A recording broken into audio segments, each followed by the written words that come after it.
It's hard to watch all of this unfold without feeling a tightness in your chest. Every day, it seems the limits of presidential authority in the United States are being pushed to the breaking point. And once again, the banner of strength, order, and authority is raised, but in a way that leaves many wondering, is power being used to protect the people or to intimidate them? In recent days, an episode in Illinois set off every alarm. Donald Trump attempted to federalize the state's National Guard, and for the first time, he was told no. Not by political adversaries, not by activists, but by the military itself and the local governor, who chose to resist an order deemed illegal. What does this show? That something deeply serious is happening in the relationship between federal command and the nation's security forces. Trump, as we know, has always cultivated the image of a strong, decisive leader, intolerant of weakness. Many see him as the man who wants to restore authority and combat chaos in the streets. But there's an abyssal difference between enforcing order and trampling the law. And when military power begins to be wielded as a political tool, that's when the line of legality starts to unravel.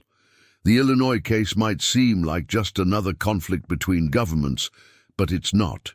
It represents a direct clash between the Constitution and the will of one man. Governor J.B. Pritzker made it clear, no one from the federal government reached out to him, no legal justification was provided, and the state didn't need federal troops, yet the order was given. And this time, the armed forces said no. This refusal is extraordinarily rare in American history. The military is trained to obey, not to question. But there's a fundamental principle every soldier learns from day one. Illegal orders must not be followed. That is the foundation of true military discipline. Loyalty isn't to the man in power, but to the Constitution. And that's precisely what makes this episode so symbolic. When a president tries to act above the law, the military's duty is to resist. But consider the tension involved. A soldier facing an order from the commander-in-chief, the most powerful person in the country. Saying no means risking a career, defying the hierarchy, challenging the entire system. Yet someone had the courage to do it. What's at stake now is more than a dispute between Trump and a Democratic governor. It's the very spirit of American institutions. How far does a president's power extend? And what happens when that power is used to bend the rules, pressure the states, and turn the military into a political tool? Illinois answered clearly, the military is no one's plaything. And this stance could be the beginning of something much bigger, perhaps the first visible crack between the federal government and the military structure. The problem is that, historically, every time a leader tries to centralize power by force, the result isn't stability. It's conflict, it's division, it's fear. When the government starts acting as if it owns the law, the country ceases to be a republic and becomes a field of obedience. That's why this no from the National Guard isn't just an administrative gesture. It's an act of institutional resistance. It's a reminder that military loyalty must lie with the people, not with whoever happens to be in power. Now, the big question is, what comes next? Will Trump back down and accept the refusal? Or will he double down, pushing constitutional limits even further? And if he insists, will other states follow Illinois' example? These questions aren't theoretical. They define the future of a country that has always prided itself on being the land of freedom and the balance of powers. Yet that balance seems increasingly threatened by unilateral decisions and a vision of government that confuses authority with authoritarianism. And that's exactly why this case, seemingly local, could be the spark of something far deeper. Because when power starts ignoring its own rules, democracy starts bleeding from the inside out. As Illinois chooses to resist, the echoes of this decision reverberate across the country. The confrontation between a president determined to impose his will and institutions committed to preserving legality isn't just a political clash. It's a sign of rupture within the very structure of American power. Donald Trump, with his explosive and combative style, has always tested the limits of what the presidency allows. He speaks like a commander, but often acts as if he believes the military is an extension of his personal will. Only this time, the game seems to have changed. For the first time, the armed forces didn't bow. The Illinois National Guard sent a clear message: "We serve the Constitution, not a man." This episode is just the tip of an iceberg that's been growing for months. The attempt to federalize state troops without the governor's approval is just another step in an escalation that began with actions in other states, like California and Oregon, where Trump ordered military deployments without meeting the legal criteria of insurrection, rebellion, or foreign invasion. These aren't legal technicalities. They're the mandatory conditions U.S. law imposes to allow federal force on state soil. And what happened in all these cases? Federal judges, including one appointed by Trump himself, blocked the orders, calling them factually baseless and unconstitutional. Yet he persisted. He tried, again and again, to turn defense forces into tools of intimidation. It's as if the idea of democracy had become an obstacle. Trump's logic is simple and dangerous. Anyone who doesn't support him is an enemy, and if they're an enemy, they deserve to be treated as such. This was laid bare when he said he wanted to use American cities as military training grounds, a phrase that, in practice, means turning neighborhoods, streets, and communities into war simulations, with civilians treated as internal threats.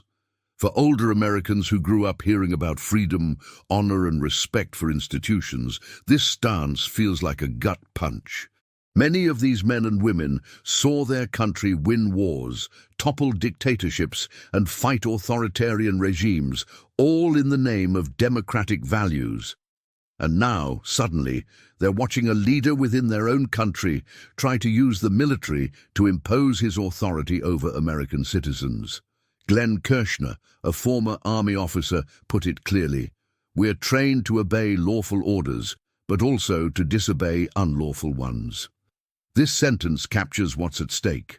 It's not just about hierarchy, it's about conscience. A soldier's oath isn't to a person, but to the Constitution of the United States. It's a commitment to principles, not personalities. But of course, resisting a presidential order isn't simple. The soldier who says no to their commander risks their career, reputation, and even freedom. Yet Illinois' refusal shows there's a line even fear cannot cross. There are moments when obedience is betrayal and disobedience is service. Meanwhile, Trump reacts with threats and provocations. He says states that refuse to obey will pay dearly.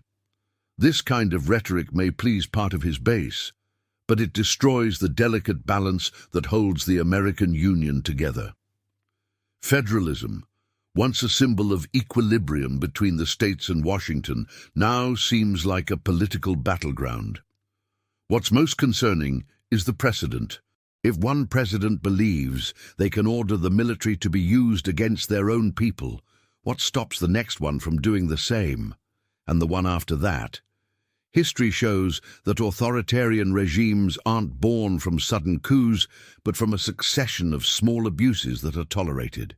Illinois, therefore, may have taken the first step in a process of institutional resistance. Perhaps other states will begin to question how far they're willing to obey orders that violate the principles of the law. And amid all this, the image of a divided country re-emerges with force. On one side, those who defend Trump's absolute authority. On the other, those who believe the president's power ends where the Constitution begins. This clash is more than legal, it's moral. It's a test of character for leaders, soldiers, and all who still believe power must have limits. What's being decided now isn't just the political fate of a government, but the very soul of the American nation. What we're seeing now is more than an isolated episode of tension between a president and a state.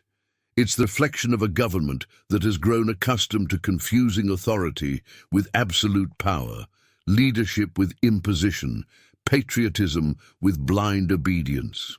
Donald Trump built his image on the rhetoric of strength, but what Illinois showed the world is that true strength isn't in giving orders.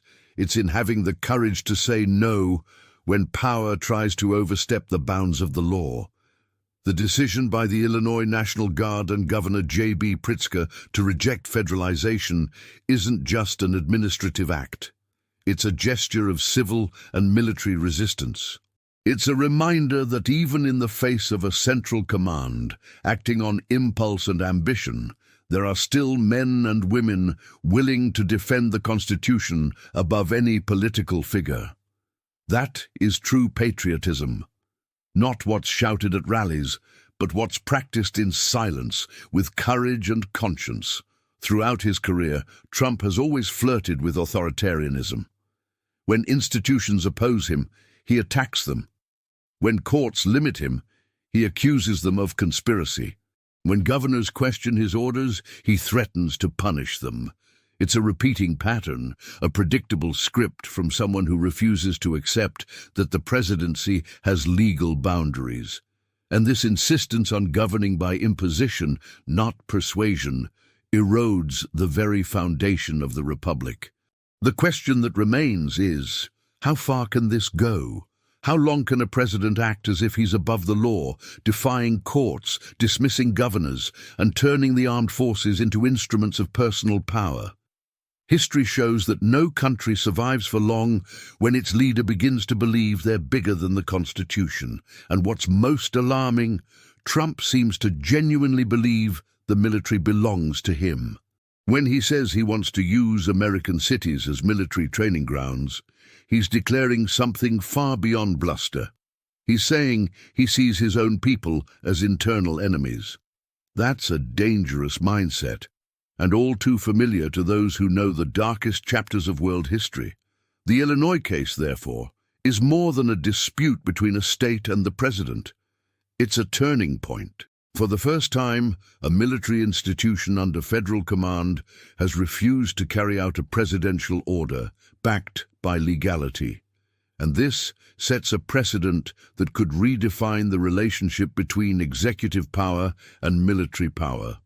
If other states follow Illinois' example, we may be witnessing the beginning of a civic resistance against authoritarianism disguised as patriotism. But if Trump somehow manages to impose his will, what follows could be the definitive weakening of the barriers that protect American democracy. And we must be clear, no nation falls overnight. It's undermined gradually, with decrees, threats, and the normalization of power abuse. Today, it's Illinois saying no, but tomorrow it could be another state, another institution, another citizen. This is how democracies survive, when there are still those who refuse to kneel before power for power's sake. Trump sells himself as a defender of order, but what he represents is institutional chaos. He claims to fight the system, but in reality, he seeks to subjugate it.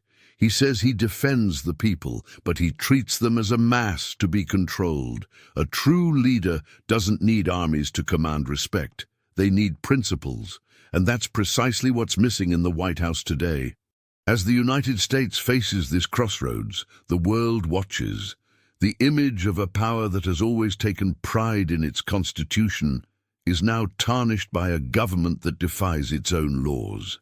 And in the end, the judgment won't just be political, it will be moral. Because in a country that calls itself free, the abuse of power cannot become routine. Illinois' no is the first breath of clarity amid the storm. And perhaps, if there's enough courage elsewhere in the country, that breath will turn into a wind that sweeps away fear, manipulation, and the cult of authority. Because the true strength of a nation isn't in who shouts the loudest, but in who has the courage to resist when everyone else falls silent.